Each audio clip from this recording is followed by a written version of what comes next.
حضراتكم عارفين البطولة بتنظيم المغرب، والمغرب يعني بشكل عام بعيدا عن التنظيم مش منتخب محظوظ في كأس الأمم الأفريقية، نجمة واحدة فقط للمنتخب المغربي، في حين منتخب الفراعنة منتخب مصر ما شاء الله 7 نجوم. هتكلم الأول على التنظيم، والمغرب بتنظيمها ليه هذه البطولة وداخلة على كأس عالم كمان، فرأي حضرتك في التنظيم وفكرة ان كل منتخب قاعد في فندق إقامة لوحده، ملعب تدريب لوحده، الملاعب كمان بنية تحتية جيدة في المغرب الحقيقة. اولا هي المغرب فكره استضافه البطولات والبطولات الكبيره منها كاس العالم موجوده في داخلها، وفي قناعه بانه استضافه اي بطوله ده بياخدك لسكه تانية. ازاي؟ انت بتعمل الارض، بتعمل الشوارع، بتعمل منشات جديده، بتعمل صيانه للملاعب، بتنشئ ملاعب جديده. ففكره استضافه اي حدث كبير دي بتاخدك لقدام، يعني بتفيدك.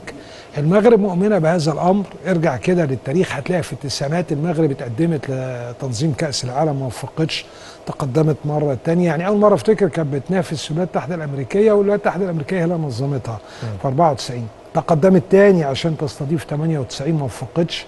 كررت المحاولة عدة مرات. السنة اللي احنا كنا فيها دخلنا عشان نترشح للاستضافة احنا وجنوب افريقيا، والمغرب كانت موجودة وكانت منافس قوي وكانت قريبة جدا، وكانت قريبة لجنوب افريقيا. المهم انا عجبني جدا ان فضل عندهم الحافز والدافع لغاية ما تحقق الحلم بتاعهم في 2030.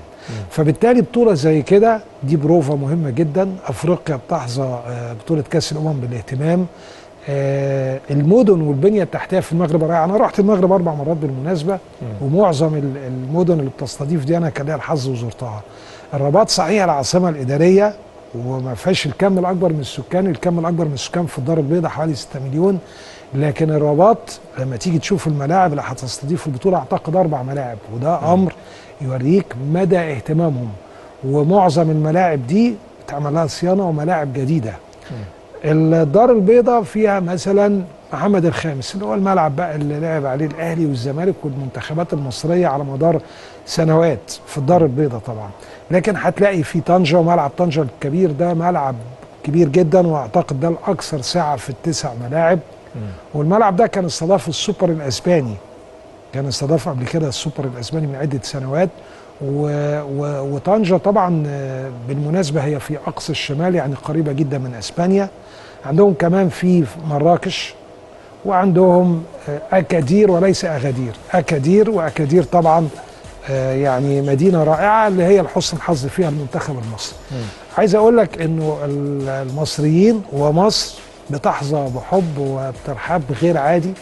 يمكن امامنا هي المعلومات. الرباط، ملعب الرباط اهو افتتح 83، او المدينه في الرباط، مجمع الامير مولاي عبد الله. وهتلاقي في 3 ملاعب اخرى هتلاقيها بتستضيف الحدث.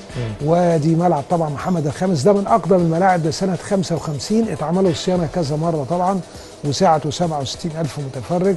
وادي المباريات اللي هيستضيفها. احنا طبعا هنلعب في اكادير، واكادير دي في يعني حوالي 450 كيلو من الدار البيضاء او من الرباط كمان. اكادير طبعا كما تنطق بالمغربيه، الكابتن طارق بيدينا النطق الصحيح، وطبعا اخواتنا في المغرب بيقولوها طنجة وليس احنا في مصر بنقول اغادير يعني. طنجة وليست طنجة، زي ما بنقول طنجة في اقصى الشمال قريبه من اسبانيا. بعض السكان بيعرفوا اللغه الاسبانيه. وزي ما قلت لك ده افتتح قريب. يعني مراكش، مدينه مراكش دي برضو مدينه جميله جدا، ويعني بتبعد برضو عن الدار البيضاء، يعني بين الرباط والدار البيضاء عشان الناس تبقى متخيله حوالي 100 كيلو.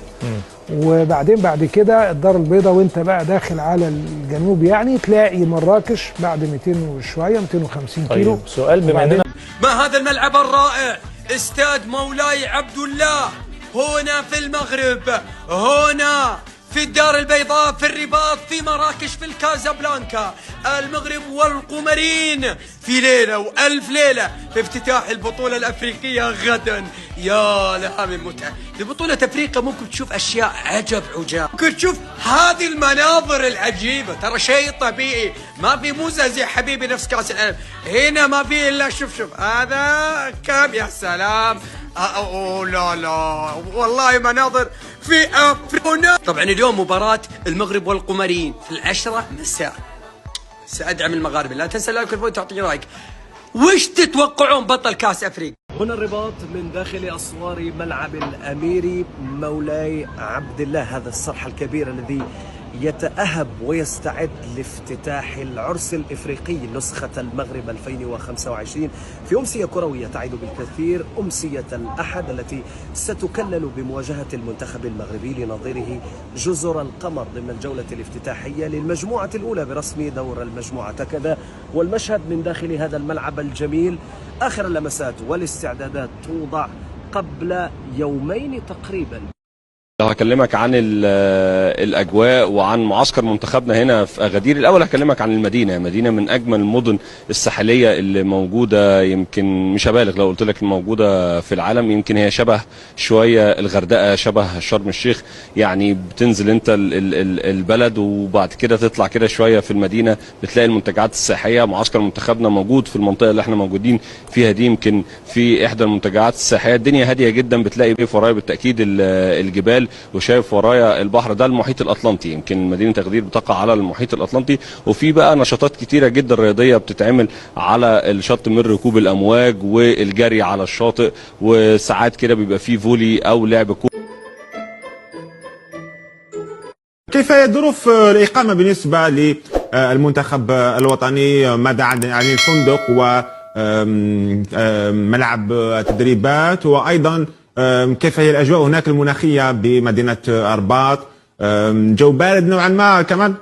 عادي، ليس يعني نفس الجو الموجود في الجزائر، يعني حتى مقر الإقامة يعني عادي، وحتى نفس حس يعني الملعب تدريبات، يعني هي أمور عادية. المنتخب الوطني من خلال جميع مشاركته يعني تقريبا نفس الظروف المتواجدة خلال يعني مشاركات المنتخب الوطني في مختلف الكؤوس الإفريقية.